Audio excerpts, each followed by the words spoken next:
ফাতেমা জুব্বা হাতে নিয়ে কান্না শুরু করলেন। রাসূল বললেন, ফাতেমা কান্দো কেন? ফাতেমা বলে, বাবা আমি মায়ের কাছে গল্প শুনছি, আমার মা সব সময় আমার কাছে গল্প করত। যে মা মেয়ের সঙ্গে বেশি গল্প করে ওই মেয়েটা কিন্তু মায়ের বন্ধু হয়ে যায়। একদিন খাদিজা বলতেছে, মা আমার বিয়ার খবর তুমি জানো? ফাতেমা বলতেছে, মা যখন আপনার বিয়ে হয়েছে তখন আমি কোথায় ছিলাম? খাদিজা বলতে, তখন তো তোমার জন্মই হয়নি। তাহলে জন্ম না হইলে বিয়ের খবর কেমনে জানবো? ফাতেমা বুঝতে পারলেন যেই খবর আমি জানি না সেই খবরের কথা যখন মা বলতেছে মাকে সাইফা ধরা লাগবে। দৌড়ে সে মায়ের হাত ধরে বলল, মা আপনার বিয়ের খবর তাহলে বলেন। খাদিজা বলে, ফাতেমা রে, তোর বাবা তখন আমার বাড়িতে রাখালি করতো। যেই বলছে তোর বাবা রাখালি করতো, ফাতেমা বলতেছে, মা খবরদার এমন কথা বলবেন না মা, আমার বাবা হলেন বিশ্ব নবী, আমার বাবা কেমনে আপনার বাড়িতে রাখালি করতো? খাদিজা বলে, তাহলে আমি তোকে কেমনে বলবো মা? আমি দুপুর বেলায় যখন বসে আছি তাকায় দেখি সমস্ত রাখাল ঘরের মধ্যে আরাম করতেছে, বিশ্রাম করে। রাখালের সর্দারকে ডাক দেয়, বললাম, রে রাখালের সর্দার, হাজার হাজার উট দুম্বা চড়ানো বাদ দিয়ে তোমরা দুপুর বেলায় বিশ্রাম করো, তোমাদের কি ভয় নাই? রাখালের সর্দার বলে, মালকিন আপনি জানেন না, আমরা ভাগ্য করে এমন একটা রাখাল পাইছি যে রাখাল চাকরিতে জয়েন করার পর আপনার হাজার হাজার উট দুম্বা সব ভদ্র হয়ে গেছে। খাদিজা বলে, রে রাখালের সর্দার, এই গাঁজা করে গল্প কেমনে করো? মানুষ রাখালের বাধ্য কোনোদিন জন্তু জানোয়ার হতে পারে না। রাখালের সর্দার বলে, যদি বিশ্বাস না হয় তাহলে আপনি তদন্ত করে দেখতে পারেন।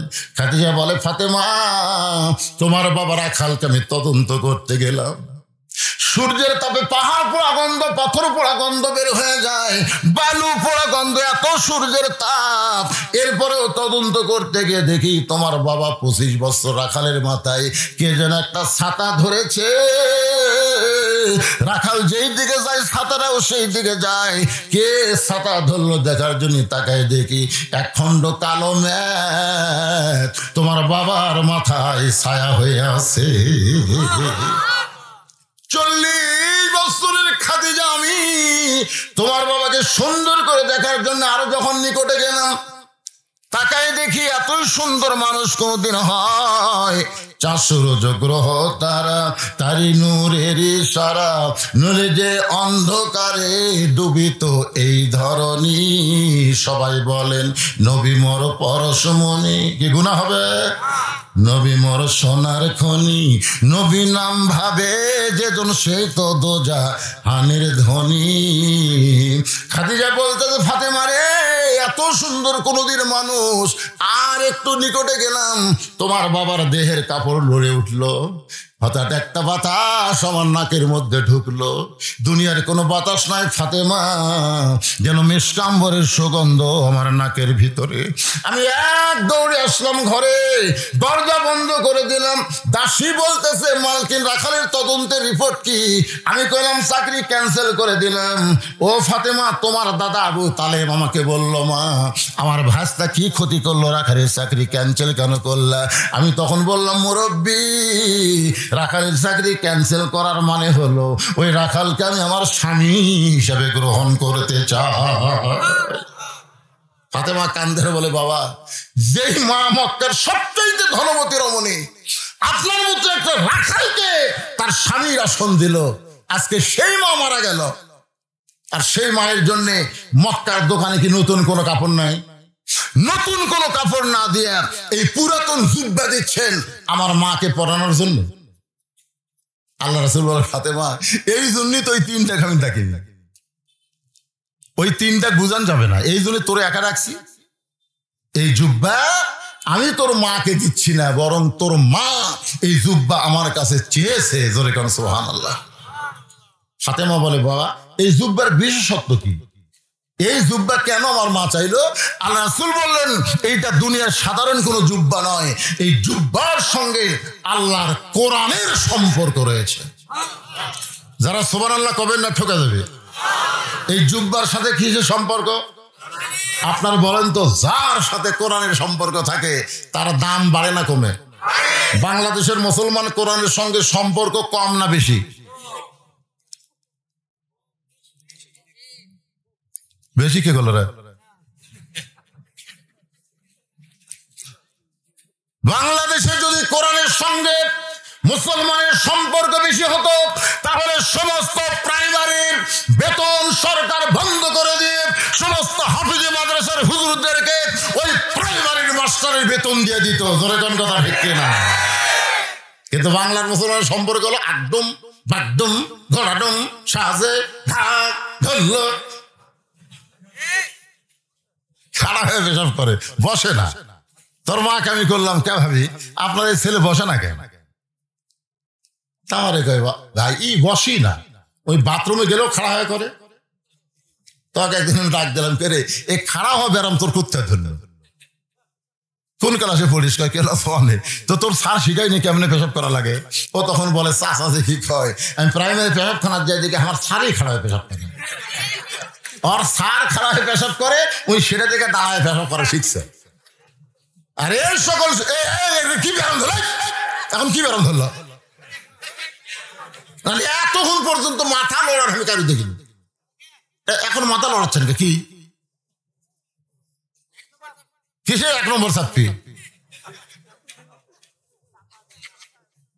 কোরআনের সঙ্গে যাদের সম্পর্ক মাথা লড়াতে পারবে না, এই কোরআনের বাস্তব আলোচনা শুনতে হবে। ধরে কথা কথা বল না। হ্যাঁ, একই ছেলের মাস্টার 3 দেয় চেয়ারম্যান সাহেব। ইংরেজি মাস্টারকে মাস গেলে 2000 টাকা বেতন দেয়, ওই ছেলের বাংলা অঙ্ক মাস্টারকে মাস গেলে 1500 দেয়। ওই ছেলেকে 3 মাস হলে হুজুর কোরআন সে পড়ায়, এখন পর্যন্ত খবর নেই। 3 মাস পরে এখন ছেলে বলতে চাবো আমি নিজে নিজে কোরআন পড়ার পারি। কোরআন এমন একটা কিতাব বুঝলেন, একটা কালা খোড়া কানা বেকা তেড়ে যা কি দেন সেই শিখতে পারবে। সুবহানাল্লাহ না? ভাগ্য গুণে শুধু আল্লাহ পাইনি, ভাগ্য গুণে আমার একটা নবীও পাইছি। মাশাআল্লাহ। এই মাসের কোন এক তারিখে আল্লাহর নবী আল্লাহর আরশে গেছিলেন, যাকে বলা হয় লাইলাতুল মিরাজ। ঠিক না? এটা কি মাস? রজব মাস। এক সময় আল্লাহ বললেন হাবিব আপনার প্রতি আমি এত খুশি, আপনি জান্নাত দেখে আসেন। যে জান্নাত আমি আপনার উম্মতের জন্য তৈরি করে রাখছি সেই জান্নাতটা কেমন একটু পরিদর্শন করেন। সুবহানাল্লাহ বলে। আমাদের নবী জান্নাত দেখতে গেলেন। নবী যখন জান্নাত দেখতেছেন আর আল্লাহর প্রশংসা করতেছেন, এত সুন্দর জান্নাত, এত সুন্দর জান্নাত। ফেরেশতা জিবরাইল বলতেছে ইয়া রাসূলুল্লাহ আপনি যদি জান্নাত থেকে বের না হন, এত সুন্দর জান্নাতে যে আপনি প্রবেশ করেছেন, আপনি যদি বের না হন আল্লাহ আপনাকে বের করে দিবে না। নবী বললেন কেন দিবে না? ফেরেশতা জিবরাইল বললেন ফাদখুলুহা খালিদিন, এই জান্নাতের মধ্যে কেউ যদি একবার প্রবেশ করে, ফাদখুলুহা মানে একবার যদি ভিতরে ঢোকে, খালিদিন সে চিরস্থায়ী ভাবে ভিতরেই থাকতে পারবে। এই ঘোষণা কার? আপনি খাওয়া দুনিয়াতে কেন যাবেন? কারণ আমি তো দেখতেছি আপনি দুনিয়াতে খুবই কষ্টে আছেন। আমাদের নবী দুনিয়াতে শান্তিতে ছিল না কষ্টে ছিল? আমরা যারা নবীর অনুসারী আমাদের খুব শান্তি নাকি? খুব শান্তি, ওম শান্তি। যেই বছর রাসূল মিরাজ করেছেন ওই বছরে নবীর জীবনে সবচাইতে বেশি কষ্ট হয়েছে। 1 নম্বর কষ্ট হলো নবীর চাচা আবু তালেব মারা গেছে। মক্কা বিজয়ের দিনে সমস্ত সাহাবী যখন আনন্দ করতেছে, মক্কা বিজয়ের কারণে সাহাবীর মনে যখন আনন্দ, নবী তখন জান্নাতুল মাওয়ার একটা কবরের কাছে গিয়ে কান্না শুরু করে দিলেন। সাহাবীরা বলে ইয়া রাসূলুল্লাহ আজকে মক্কা বিজয়ের দিনে সবাই আনন্দ করি, আপনি কেন কাঁদেন? রাসূল বলেন এই কবরের মধ্যে আমার দরদের চাচা আবু তালেব রয়েছে। মায়ের পেটে আমি এতিম হয়েছি, কিন্তু দুনিয়াতে আসার পরে এতিম ছিলাম না। সাহাবারা জিজ্ঞাসা করলেন, কেমন কথা বলেন গো নবী, মায়ের পেটে এতিম ছিলেন কিন্তু দুনিয়াতে আসার পরে এতিম ছিলেন না। আল্লাহর নবী বলেন, আমার চাচা আবু তালেব আমাকে এমন ভাবে লালন পালন করেছে, আমার বাবা না এটা কখনোই আমি বুঝতে পারিনি। কিন্তু সমস্যা হলো, সেই চাচার কবরের পাশে আমি কাঁদতেছি কিন্তু কিছু বলবার পারতেছি না। আমি যে কিছু বলবো সে বলার সুযোগ নাই, কারণ আমার চাচা বিদায় নিয়েছে বেঈমান হয়ে। জোরে কোন কি হয়ে? বেঈমান। আবু তালেব দুনিয়া থেকে কিছুদিন পরে দরদের বিবি খাদিজা বিদায় নিলেন। আমি নিজের চোখে জান্নাতুল মাওয়ার মধ্যে দেখেছি, যেখানে আবু তালেবের কবর সেখান থেকে মাত্র 150 মিটার দূরে একটা বড়ই গাছের তলে উম্মাহাতুল মুমিনিন মা খাদিজা ঘুমায় আছে। আল্লাহ নবী কবরের পাশে গেলেন, খাদিজার কবরের পাশে গিয়ে শুধু কান্দেন। সাহাবীরা বললেন, ইয়া রাসূলুল্লাহ, চাচা আবু তালেব না হয় বেঈমান হয়ে মারা গেছে, এই জন্য আপনি কিছুই বলতে পারেন না। কিন্তু মা খাদিজা তো সর্বপ্রথম ঈমান গ্রহণ করে দুনিয়া থেকে বিদায় নিল। সেই খাদিজার কবরে এমন করে কেন কান্দেন? আল্লাহ রাসূল বলেন, সাহাবীরা রে, তোমরা কি জানো আমার খাদিজা দুনিয়ার ভিতরে সবচাইতে কি বেশি স্মরণ করেছে? সাহাবীরা বলে, হুজুর, যখন মা খাদিজা দুনিয়া থেকে বিদায় নিয়েছে তখন আমরা ছিলাম না। মা খাদিজা যখন দুনিয়া থেকে বিদায় নিয়েছে তখন নবীর সাহাবী ছিল মাত্র 320 জন। ধরে কোন কয়জন? আর যখন মক্কা বিজয় হয়েছে তখন নবীর সাহাবীর সংখ্যা হলো 10,000। যখন খাদিজা দুনিয়া থেকে বিদায় নিয়েছে তখন কয়শো? 320। আর যখন মক্কা বিজয় হলো তখন 10,000। তাহলে 300 ধরেন, 300 যদি 10,000-এর মধ্যে বিয়োগ দেন তাহলে থাকতেছে কত? 9,700 জন। তারা খাদিজা সম্পর্কে জানে কিন্তু বোঝে না। আল্লাহ রাসূল বললেন, আমার খাদিজার জীবনের সবচাইতে বড় আমল হলো খাদিজা মৃত্যুকে স্মরণ করত বেশি। সবচাইতে খাদিজার স্মরণ হলো কখন মৃত্যু হবে আর মৃত্যুর পরে আমার কি হবে। আল্লাহ রাসূল বললেন, প্রত্যেকটা মানুষের দুনিয়াতে জন্ম নেওয়ার পর থেকেই মৃত্যুকে স্মরণ করা হলো সবচাইতে বড় নেক আমল। জোরে কান সুবহানাল্লাহ। আমরা দুনিয়াতে আসার পরে যাওয়ার কথা ভুলে যাই, যার কারণে আমাদের দ্বারা অন্যায় কম হয় না বেশি হয়। সাহাবীরা বললেন, রাসূলুল্লাহ, মা খাদিজা মৃত্যুকে কেমন স্মরণ করত যদি আপনি বলেন, আজ থেকে আমরাও মৃত্যুকে তেমন স্মরণ করব। আমাকে একজন বলে, হুজুর, বড় হুজুরের ফাঁসি কবে হবে? আমি বললাম, ফাঁসি তো হবে না, আমৃত্যু জেল। যতদিন বাঁচা থাকবে জেলের মধ্যে থাকা লাগবে।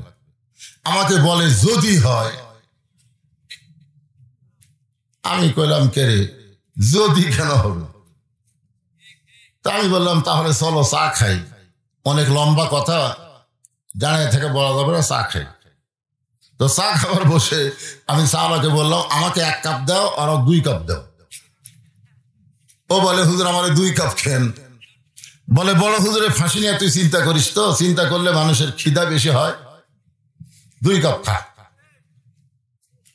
ও যখন 1 কাপ খাচ্ছে, কেবল মুখট ঠেকাইছে, তখন আমি বললাম, তোর মৃত্যু হবে।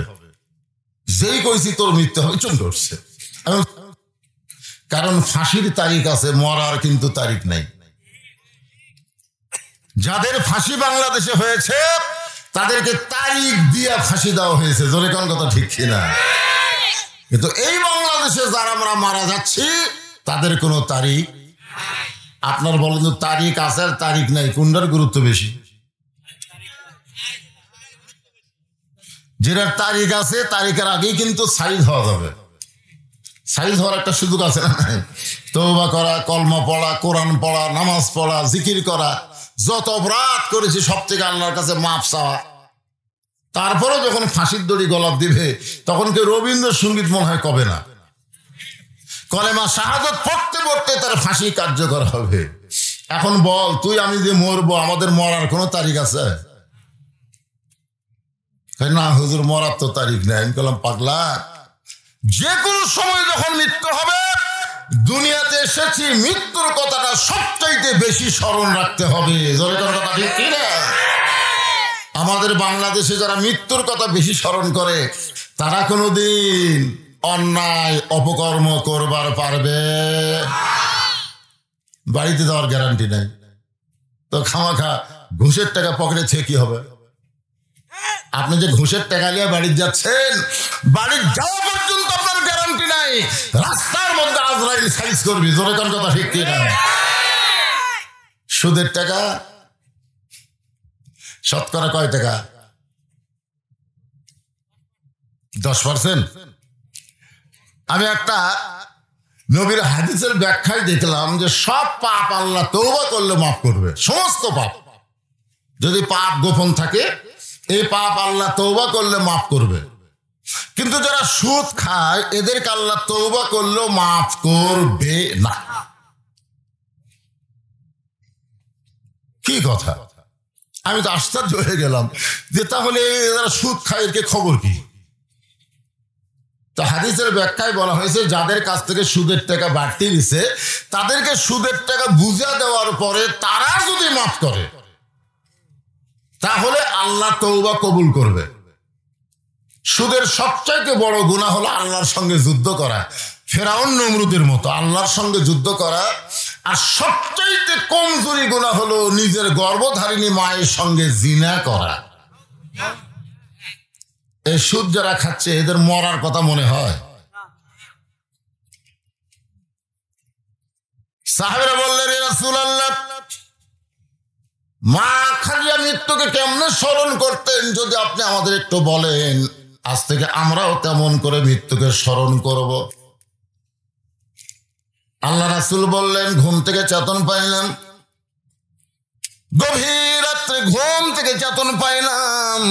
চেতন পাওয়ার কারণ হলো খাদিজাতুল কুবরা আমার এই ডান হাতখানা বুকের মধ্যে নিয়ে ছোট বাচ্চার মতন কাঁদতেছে।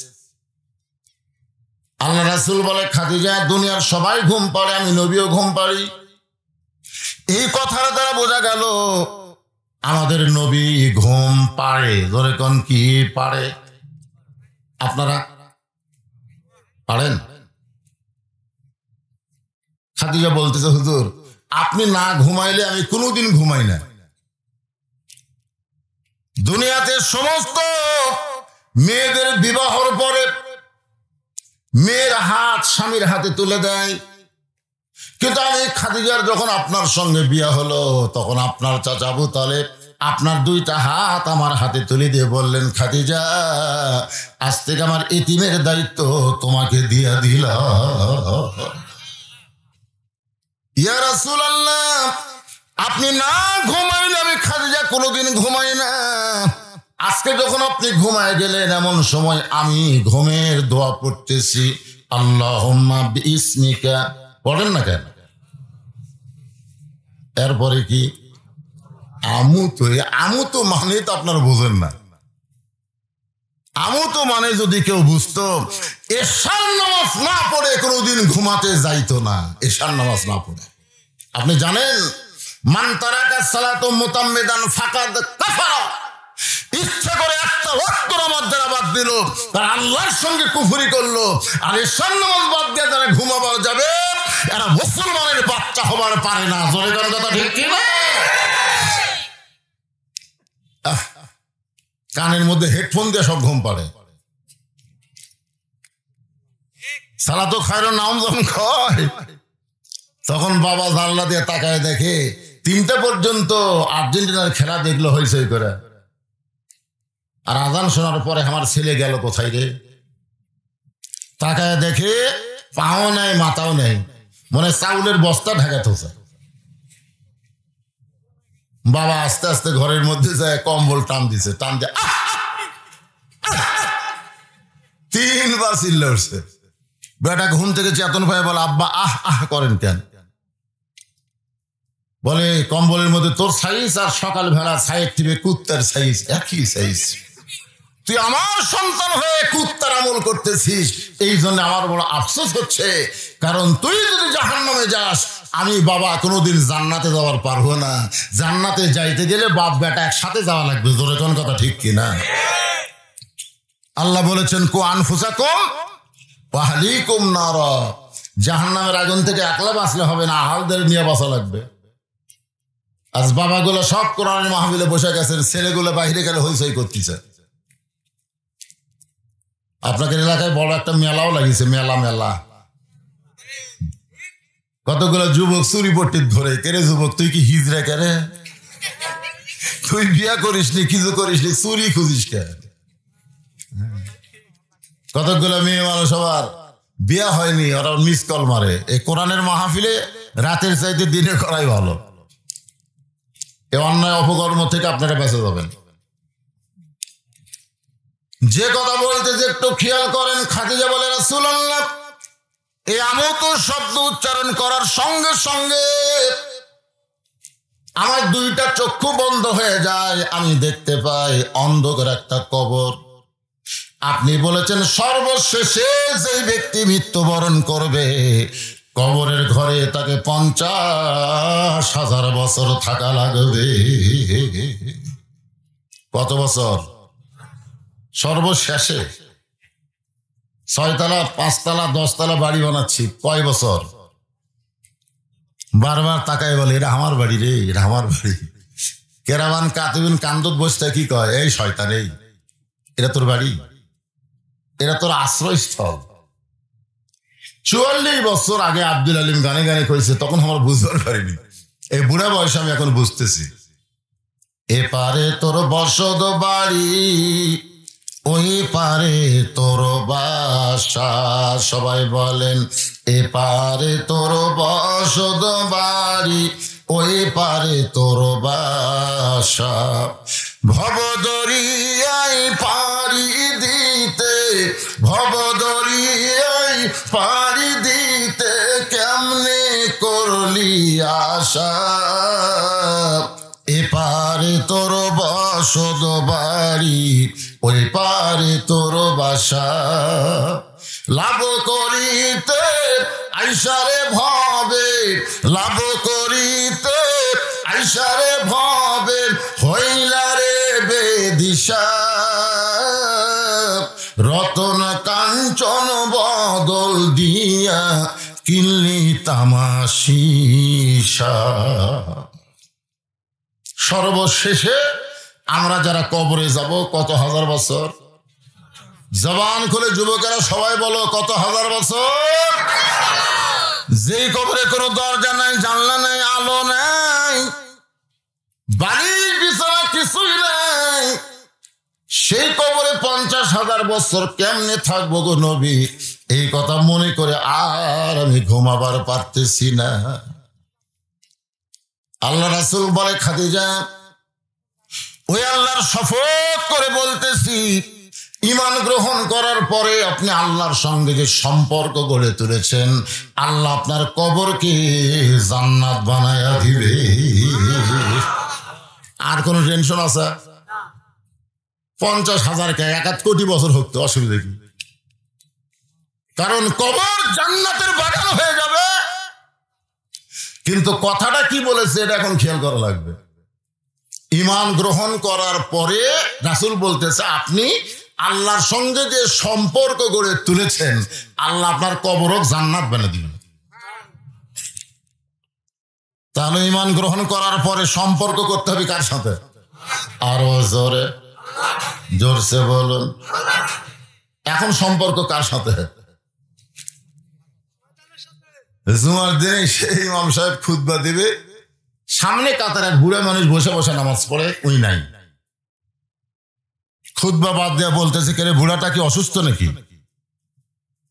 তো একজন বলে, না হুজুর, বুড়া তো আলু তুলতিছে। কি তুলতিছে?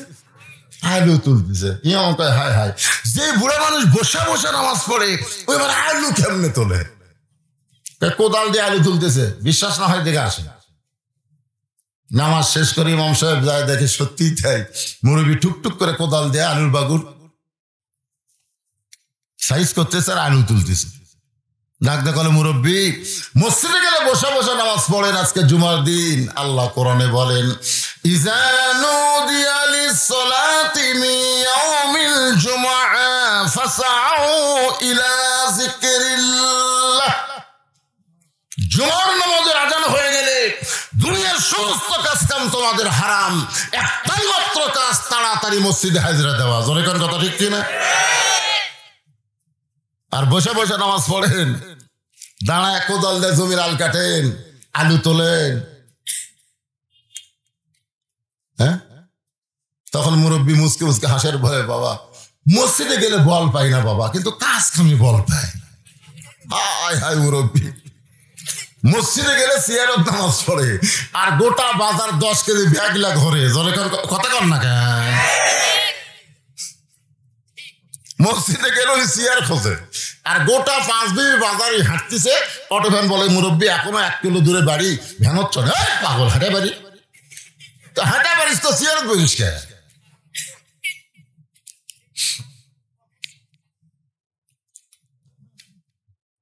মুরব্বী, আপনি মরে গেলেই বুঝবেন।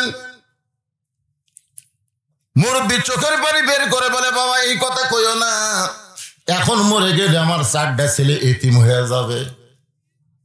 আল্লাহ আমাকে 4টা ছেলে দিয়েছে, যদি মরে যায় ওরা এতিম হবে, এতিম হবে। ইমাম কান্দের বলে, মুরব্বী, যে সন্তান এতিম হওয়ার চিন্তা করতেছেন, একবার মরেই দেখেন এরা কেমন হয়। মুরব্বী কয়, মরে আবার দেখবো কেমনে? বলে, এটা আসল মরা না, মরার একটু সাইজ হন, একটু অভিনয় করে দেখেন তো। আপনি মরে গেলে যারা এতিম হবে, যাদের জন্য আফসোস করতেছেন, একবার মরেই দেখেন। ইমাম শিখাই দিছে, মুরব্বী সেভাবে মরছে, আসলে কিন্তু মরেনি, মরার ভান করছে, ভান। বড় ছেলে সকালবেলা ডাকতেছে, আব্বা মুয়াজ্জিন ফজরে আজান দিচ্ছে, আপনি চেতন পাননি, ওঠেন আব্বা। বাবা কোনো কথা কয় না। ছেলে দরজায় ধাক্কা মারে, বাবা কথা কয় না।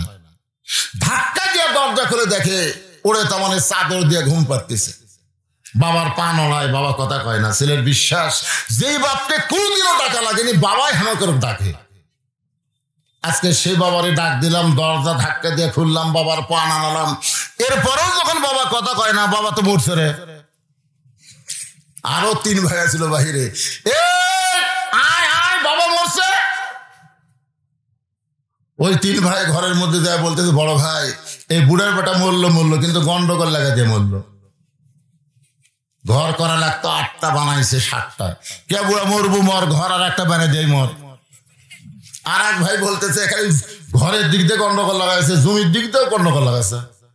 জমি কিনা লাগতো 40 বিঘা, কিনছে 39 বিঘা। কে বুড়া মরবো, মর, আর 1 বিঘা জমি কিনে দেই, মর। বড় ভাই বলতেছে, আর কান্দা লাভ নাই, জমিও পাওয়া যাবে না, ঘরও পাওয়া যাবে না। এই বুড়ার বেটা যে মরছে, এই ঘর তোমরা কার ভাগত দিবে? 3 ভাই বলতেছে, আপনি যখন বড়, আপনি এই ঘর নেন। বড় ভাই বলতেছে, আমার ভাগে যদি এই ঘর দাও, মরা লাশ আমি বেশিক্ষণ থাকবার দেব না, কারণ লাশ বেশিক্ষণ থাকলে ঘর দোসঙ্গা হয়ে যাবে। এতক্ষণ তো চাদর তলে দেখি, এবার চাদর টান দিয়ে দেখে বুড়া মরছে, কিন্তু মরার সাইজ নেই, ভাই মরাস।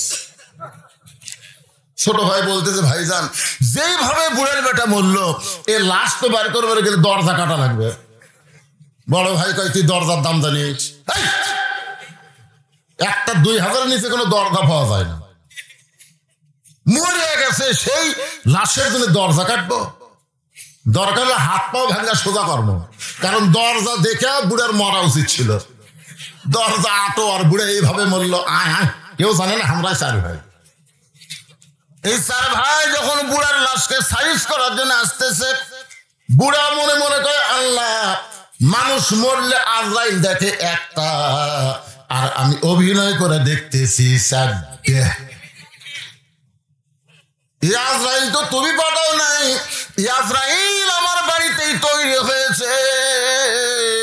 আল্লাহ কোরআনে বলেন, ইয়া আইয়ুহান নাসু তাকু রাব্বাকুম ওয়াখশাউ ইয়াওমান লা ইয়াজজি ওয়ালিদুন আন ওয়ালাদিহি ওয়ালা মাউলুদুন হুয়া জাযিন আন ওয়ালিদিহি শাইয়া। মানুষের সেই দিনকে ভয় করো যেদিন তোমার কেউ থাকবে না। চলতে পথে 2 দিন থামিলাম, যাবার কালে একজন আরো দেখা না পাইলাম। ও আমার সাদের মালা যায় রে ছিঁড়ে, রইব না আর বেশি দিন তোদের মাঝারে। আল্লাহ রাসূল বলেন, খাদিজা ঈমান গ্রহণ করার পরে আপনি আল্লাহর সঙ্গে যে সম্পর্ক গড়ে তুলেছেন, আল্লাহ আপনার কবরকে জান্নাত বানায়া দিবে। তাহলে ঈমান গ্রহণ করার পরে সম্পর্ক করা লাগবে কার সাথে? আল্লাহর সাথে। সম্পর্ক কি দিয়ে করবেন? আমল। সে আমলটা কোথায় পাবেন? নামাজ। যার যা মনে এসে তাই বললে হবে না তো। কারণ শোনেন, আল্লাহ রাসূলের পিছনে কয়েক বছর সামনে কাতারে নামাজ পড়ছে। মাথায় টুপি, মুখে দাড়ি, হত আবু বকরের ডান পাশে। আবু বকর নবীর কয় নম্বর? 1 নম্বর সাহাবীর ডান পাশে নামাজ পড়ছে। নবী ইমাম, আবু বকর তার ডান পাশে। উনি আবু বকরের মতো জুব্বা, আবু বকরের মতো দাড়ি, আবু বকরের পাগড়ি একই। 1 নম্বর নামাজি তাকবীরে উলার সঙ্গে নামাজ পড়ে। এইরকম ভালো নামাজি কেউ ছিল না। আবু বকর মাঝে মাঝে চিন্তা করে যে আমার চাইতে আর নামাজ ভালো। কিন্তু সমস্যা হলো, আল্লাহ যখন কোরআনের আয়াত নাজিল করলেন, ইয়া আইয়ুহান নাবিয়্যু হারজিল মুমিনিনা আলাল কিতাল, হে রাসূল যারা আপনার পিছনে দাঁড়ায় দাঁড়ায় নামাজ পড়ে জামাতবদ্ধভাবে তাকবীরুল্লাহর সঙ্গে, তাদেরকে আপনি স্ট্যান্ডিং আর্মি হিসেবে গড়ে তোলেন। কারণ যে কোনো সময় মক্কার কাফেরেরা মদিনা আক্রমণ করতে পারে।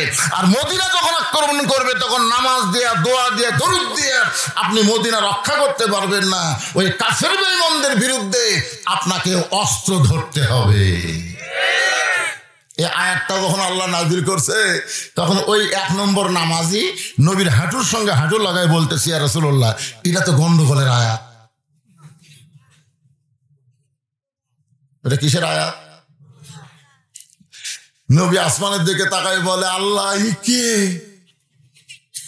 এ তো 1 নম্বর নামাজ, আবু বকরের পাশে দাঁড়ায় নামাজ পড়ে। কে আল্লাহ?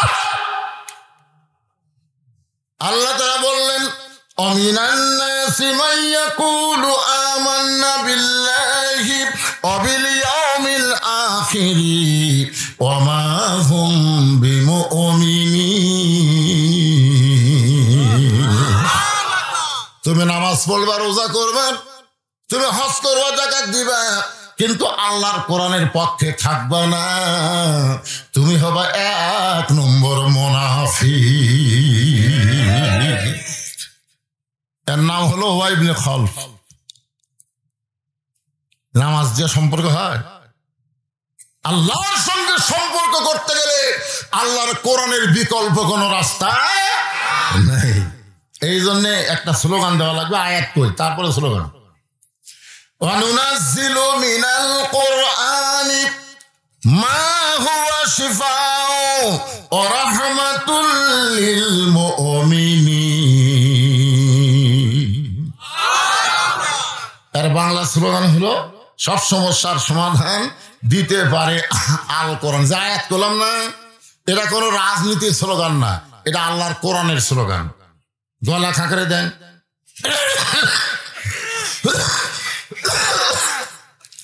অনেকে মনে করবে তো অমুক দলের স্লোগান। কারো মনে যদি হয় অমুক দলের, বুঝবেন মুনাফিক।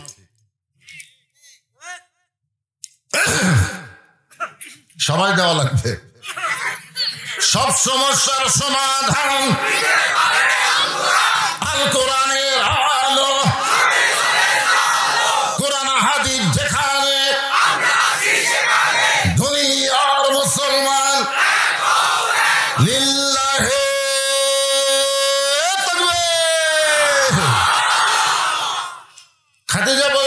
রাসূলুল্লাহ, আপনার কথা আমার বিশ্বাস হয়, আমার কবর আল্লাহ জান্নাত বানায় দিবে, এটা আমার বিশ্বাস হয়, কিন্তু আপনার কাছে যদি আমি কিছু চাই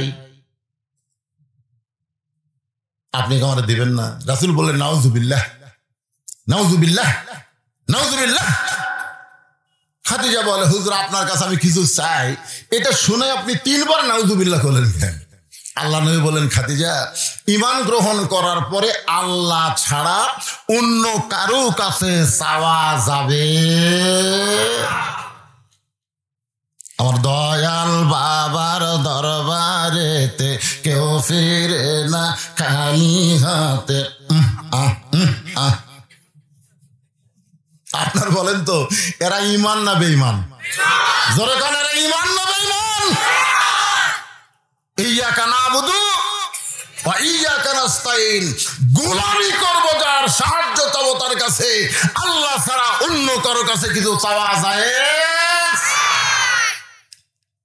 11 সালে প্রথম যখন হজ করতে গেলাম, বুঝলেন, আমাদের তো বাংলাদেশের অভ্যাস কবরের পাশে গেলে দোয়া দরুদ পড়ে হাত তোলা, মোনাজাত করে একটা অভ্যাস আছে না নাই?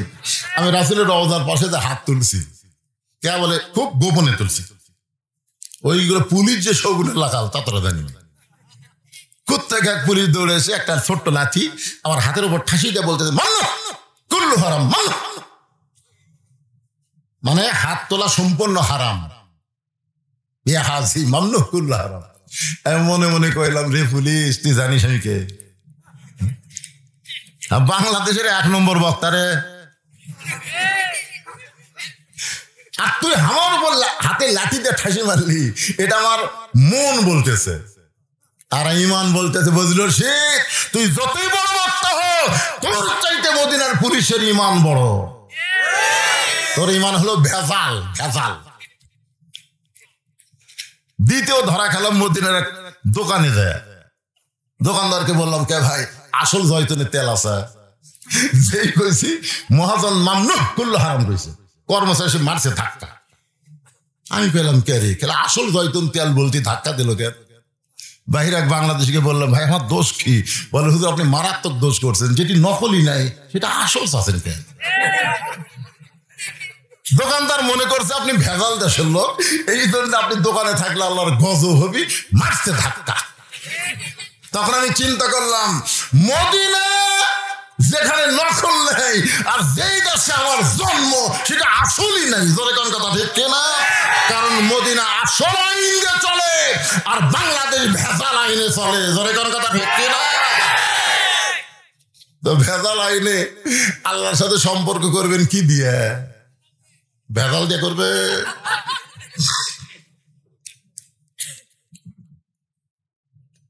আল্লাহ রাসূল বলেন খাদিজা ঈমান গ্রহণ করার পরে আল্লাহ ছাড়া নবীর কাছেও চাওয়া যাবে? তাহলে পীরের কাছে চাওয়া যাবে? দয়াল বাবা, কেবলা কাবা, মহাস্থান, সিলেট, শাহজালাল, জোরে করল কেন? এই নিয়ামত পড়ে যায় দেখেন, এক গাছের নাম হলো তেনাপীর, প্রতি ডালে ডালে তেনা বান্ধা তো। আমি বললাম কে রে ভাই এত তেনা কেন? কারণ মনের বাসনা পূরণ হয়, হুজুর তেনা বানলি।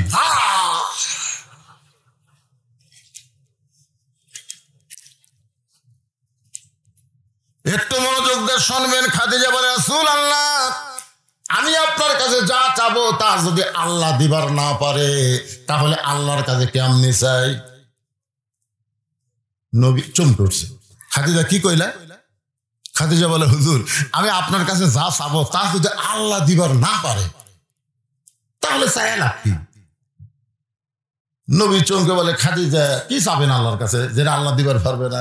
খাদিজা বলতেছে হুজুর মনে করেন আমার বিয়া হয়নি, আমি গভীর রাত্রে তাহাজ্জুদ নামাজ পড়ে আল্লাহ বলতেছি আল্লাহ আমার পেটে একটা বাচ্চা দেও, আল্লাহ আমি একটু মা হবার চাই। নবী চমকে উঠছে। খাদিজা কি কইলা? না মনে করেন যে আপনার সাথে আমার বিয়া হয়নি, আমি বিয়া না হয়ে আল্লাহ বলতেছি আল্লাহ আমার পেটে একটা বাচ্চা দেও, আল্লাহ দেও আল্লাহ। নবী বলতেছে আল্লাহ দিবার পারবি কিন্তু দিবি না। খাদিজা বলতেছে কেন দিবি না?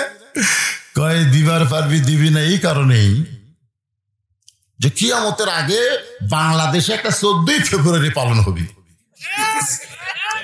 এই 14ই ফেব্রুয়ারি ভ্যালেন্টাইন ডে স্বামী ছাড়া অনেকের পেটে বাচ্চা আসবে, আর ধরা পড়লি বলবি আল্লাহ দিছে।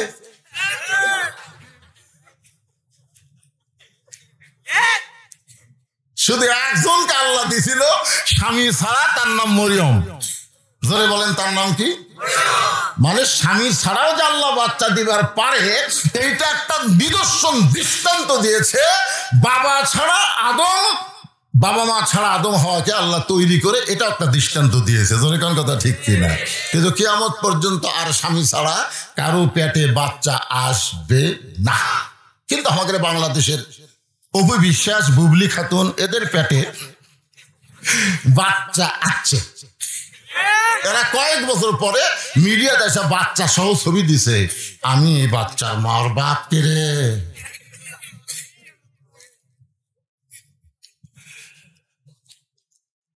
খাদিজা বললেন, রাসূলুল্লাহ, আমি আপনার কাছে যা চাবো তা যদি আল্লাহর না থাকে তাহলে আল্লাহ কেমনে দিবে? রাসূল বলে, খাদিজা, আল্লাহর নাই এ কথা কেমনে বলেন? খাদিজা বলেন, লাম ইয়ালিদ ওয়া লাম ইউলাদ। আল্লাহর বাপ মা নাই, আল্লাহর বউ নাই, আল্লাহর সন্তান নাই। আল্লাহর নবী বললেন, খাদিজা, তাহলে আপনি কি চাবেন একটু ক্লিয়ার করেন। খাদিজা বলে, হুজুর, আমি যখন মরে যাব আমার 1 নম্বর চাওয়া হলো যে জুব্বা পরা অবস্থায় আল্লাহ কোরআনের প্রথম 5টা আয়াত আপনার উপর নাজিল করেছে। যে জুব্বা পরা অবস্থায় ফেরেশতা জিবরাইল আপনার সঙ্গে কোলাকুলি করেছে, আপনি গাড়ে হীরা থেকে আসার পরে ওই জুব্বার কোনোদিন পরেন নাই। আমি মাঝে মধ্যে দেখেছি আপনি জুব্বাটা দেখেন আবার রাইখা দেন। আমার বড় লোভ হয়েছে, আমি মরে যাওয়ার পরে ওই জুব্বাটা আমার কাফনের কাপড় দিতে হবে। ইয়া রাসূলুল্লাহ, আমার 2 নম্বর চাহিদা হলো আপনার পবিত্র হাত দিয়ে আমার লাশটা কবরের মধ্যে নামায় দিবেন। আমার 3 নম্বর চাহিদা হলো কবরে মাটি দেওয়ার পরে সবাই যখন চলে যাবে এমন সময় ফেরেশতা আসবে প্রশ্ন করতে। ফেরেশতা আসিয়া যখন জিজ্ঞাসা করিবে, দিনকে তোমার মাবুদকে বা তখন কি বলিবে? এগুলা গান গালে গুনাহ হবে নাকি? এটা কি সাদা কালা গান? এটা কি কাঁচা বাদাম? এটা কি হিরো আলমের গান? তাহলে আমার সাথে হোহা হোহা করা লাগবে। চেয়ারম্যান সাহেব আপনি কবেন তো, কি আছে গান গালে গুনাহ হবে ভাই? ফেরেশতা আসিয়া যখন জিজ্ঞাসা করিবে, দিন কি তোমার মাবুদকে বা তখন কি বলিবে? আল্লাহ বিনে নাই রে মাবুদ, সবাই বলেন আল্লাহ বিনে নাই রে মাবুদ। জবানে তাই বলো রে বলো মুখে, আল্লাহ রাসূল সবাই বলো। খাদিজা বলে, রাসূলুল্লাহ, মুনকির নাকির আমাকে 2-3টা প্রশ্ন করবে, আমি উত্তর দেবার পারবো না, আমার পক্ষ থেকে আপনাকে উত্তর দেওয়া লাগবে। এই 3টা চাওয়া যদি আপনি পুরা করেন আর কোনোদিন আমি এমন করে কাঁদবো না। সঙ্গে সঙ্গে আল্লাহর নবী খাদিজার কপালে চুম্বন দিয়ে বলে, খাদিজা, ওই আল্লাহর শপথ করে বলতেছি, আমার আগে যদি আপনার মৃত্যু হয় তাহলে 3টা চাওয়াই আমি পুরা করবো ইনশাআল্লাহ। এই নবীর উম্মতেরা, নবী কি কইছে? আমার আগে যদি আপনার মৃত্যু হয়। এই কথার দ্বারা নবী ক্লিয়ার করে দিলেন কে কখন মরবে এটা আল্লাহর নবীও কিন্তু আমাদের মধ্যে আছে। চিনিস আমার দল থেকে ঘুরে আসে তো সাইজ করবো, ঘুরে আসে তো সাইজ করবো রে। এই কথা বলে পালসার মোটরসাইকেল নিয়ে 5 ফিট থেকে বগুড়া যাচ্ছে। কত গরিব মানুষ আল্লাহ বলতেছে, আল্লাহ দেশে বিচার নাই, আল্লাহ আমরা গরিব মানুষ কার কাছে বিচার দেবো? আল্লাহ যে আমার হুমকি মারছেন চেয়ারম্যানের লোক, চেয়ারম্যান তো কাম হবে না, আমি তোমার কাছে বিচার দিলাম, আল্লাহ আমাকে সাইজ করার আগে ওকে একটু সাইজ করো। আল্লাহ চোখের পানি নিয়ে কাক বিচার দিছে, ওই কাহালু 4 মাথা পার হওয়ার পারেনি। ও যাচ্ছে পশ্চিম দিক থেকে পূর্ব দিকে বগুড়ায়, উত্তর দিক থেকে একটা ভুটভুটি আসতেছে ভাই, ওর ব্রেক দুর্বল, ওই কেবল পালসার তুলিতে ভুটভুটি বাড়া দিচ্ছে। আর মোটর সাইকেলের কিছু হয়নি, কিন্তু ওর উপর ভুটভুটি চড়ে সরষা নিয়ে যাচ্ছে, বুঝতেছে না বীরভোগের হাটত। ওর উপর ওটা জয়েন্ট খুলে গেছে, এটা সব জয়েন্ট খুলে গেছে। অ্যাম্বুলেন্স করে বগুড়া মেডিকেল কলেজে নিয়ে গেছে। যা হুমকি দিয়েছে ঘুরে আসে সাইজ কর্ম, এবার 250 গ্রাম আঙ্গুল লিয়াও দেখতে গেছে, দেখে হাতটাও সব ব্যান্ডেজ করে থসে। ওই একটা আঙ্গুর বের করে আর মুখের মধ্যে ঢুকে যাবে, খা আঙ্গুর খা। ওই যে হাত লড়ে কিছু কবি সেটাও পারতেছে না, মানে সব ভেঙে গেছে। তো সাইজ করবো না, হক সাইজ করবো না, ঘুরে যায় সাইজ করবি কেন? তার আগে আল্লাহ তো সাইজ করছে, কথা বল না কেন? অহংকারী কোনো কথা বলা যাবে না। কে কখনো সাইজ হবে আমরা কেউ বলতে পারি না, জোরে কোন কথা ঠিক কিনা? নবী বলতেছে যদি যদি যদি মানে কি হতে পারে, যদি আমার আগে আপনার মৃত্যু হয় তাহলে আপনার 3টা চাওয়াই আমি পুরা করব ইনশাআল্লাহ। ইনশাআল্লাহ, হ্যাঁ ইনশাআল্লাহ বলবেন। বঙ্গবন্ধু শেখ মুজিবুর রহমান প্রত্যেকটা কথার শেষে ইনশাআল্লাহ বলেছেন, যদি আল্লাহ চায়, ঠিক কিনা বলেন? আর আমরা কতগুলো নেতা বক্তব্য শুনি ইনশাআল্লাহ ভুলে যাই। বিসমিল্লাহ ঠিক হয়, আউযুবিল্লাহ কয় না। আউযুবিল্লাহ মানে কি? শয়তানের কাছ থেকে পানা চাও আল্লাহর কাছে, সেটা বাদ দেখাল বিসমিল্লাহির রহমানির রহিম। আর আগেকার জাতীয় নেতার ভাষণ তো এখনো 2-1টা পাওয়া যায় না ভাই? তারা কেমন ইমানদার ছিল, কেমন ভাষণ দিচ্ছিল একটু খেয়াল করেন। আল্লাহ নবী বললেন, খাদিজা আমার আগে যদি আপনার মৃত্যু হয় তাহলে আপনার 3টা চাওয়াই আমি পুরা করবো ইনশাআল্লাহ। মা খাদিজা দুনিয়া থেকে বিদায় নিলেন। মা খাদিজা দুনিয়া থেকে বিদায় নেওয়ার পরে নবী তাকায় দেখে খাদিজার পেট থেকে 4টা মেয়ে আল্লাহ দান করেছে নবীর মাধ্যমে। কয়টা? একটা মেয়ের নাম হলো রোকেয়া, একটা মেয়ের নাম কুলসুমা, একটা মেয়ের নাম হলো জয়নাব, আর একটা মেয়ের নাম সকলেই জানি সাইয়্যিদাতুন নিসাই আহলুল জান্নাত ফাতেমাতুজ জোহরা। নবী তাকায় দেখে 4টা মেয়েই কাঁদতেছে। কয় মেয়ে? কেন কাঁদতেছে? মা মারা গেছে, কিন্তু 3টা মেয়ের কান্নার শব্দ শোনা যায়।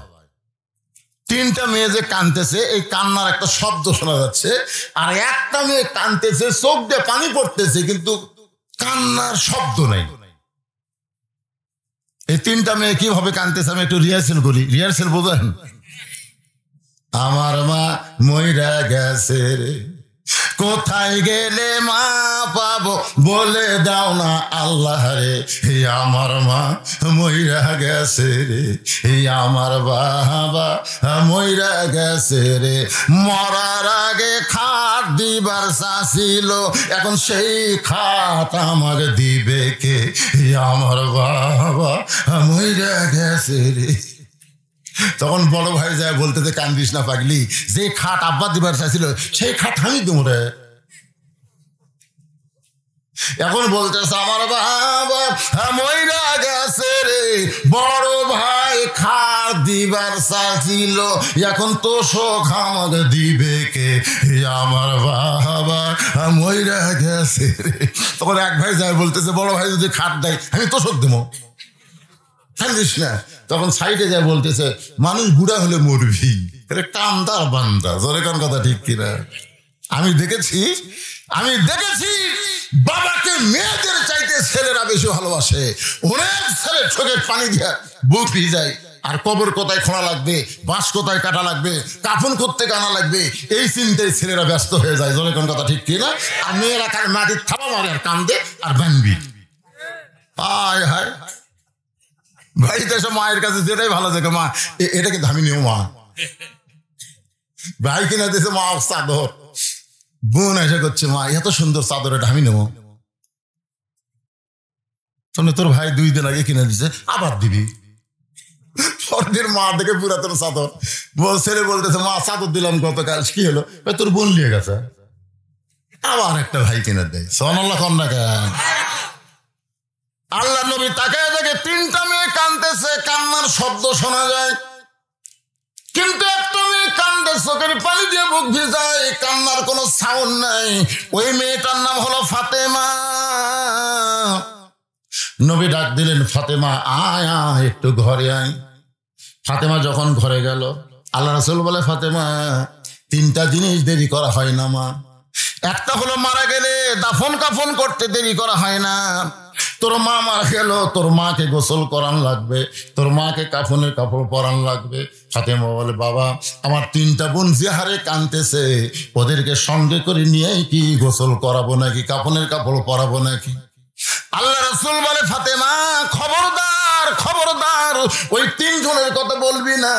তোর মা ওসিয়ত করেছে তোকেই তোর মাকে গোসল করাতে হবে, তোর নিজের হাতে তোর মাকে কাফনের কাপড় পরাতে হবে, অন্য কাউকে তোর সঙ্গে নেওয়া যাবে না। রাসূল বললেন, তোমার মা ওসিয়ত করেছে, এখান থেকে প্রমাণ হলো ওসিয়ত করা যাবে। আপনার কবর কারা খুঁড়বে, আপনি জীবিত অবস্থায় ওসিয়ত করবেন। আপনার কবর কারা খুঁড়বে, এটা জীবিত অবস্থায় ওসিয়ত করতে পারবেন। আপনার কবর যেন কোনো বেনামাজি না খুঁড়ে। এই রজব চাঁদে শোনেন, এই নামাজের চাঁদে শোনেন, লা সালাতা লা ঈমানা, যার নামাজ নাই তার ঈমান নাই। বেঈমান করে মুসলমানের কবর খুঁড়তে পারে না। জোরে কোনো কথা কন না কেন? দুনিয়ার যেই বাড়িতে থাকতে পারবেন না 50-60 বছর বেশি, সেই বাড়ি 3 তালা করবার গেলে ভালো মিস্ত্রি খোঁজেন। জয়পুরহাটের মধ্যে সবচাইতে ভালো মিস্ত্রি কেড়ে, যে মিস্ত্রি বাড়ি ভিত দিলে বাড়ি ফাটে না, এই মিস্ত্রি কেড়ে। যেই বাড়িতে থাকতে পারবেন না সেই বাড়ির জন্য যদি ভালো মিস্ত্রি খোঁজেন, যেই কবরে 50,000 বছর থাকা লাগবে, সেই কবরের ঘর তৈরি করার জন্য ভালো মুসলমানের দরকার আছে না নাই? জোরে করা আছে না নাই? ওসিয়ত করে। এই বাড়িতে থাকতে পারবেন না, 1 কোটি টাকা খরচ করছেন, আর যে কবরে আপনি থাকবেন 50,000 বছর, তার জন্য 1 লাখ টাকা খরচ করা যাবে না? আপনার মসজিদে দেখবেন সামনে কাতারে নামাজ পড়ে কারা, সামনে কাতারে, এই সামনে কাতারে 5 জনকে 5,25,000 টাকা আপনি হাদিয়া দিবেন, যে ভাই আমি মরে গেলে তোরা 5 জন আমার কবর করবো, কারণ তোরা সামনে কাতারের মুসল্লি, তোরা আমি প্রতিদিন সামনে দেখি ভাই, তোরকে হাতের পরশে কোদাল লাগলে রে আমার কবরের আযাব এমনি কমে যাবি রে।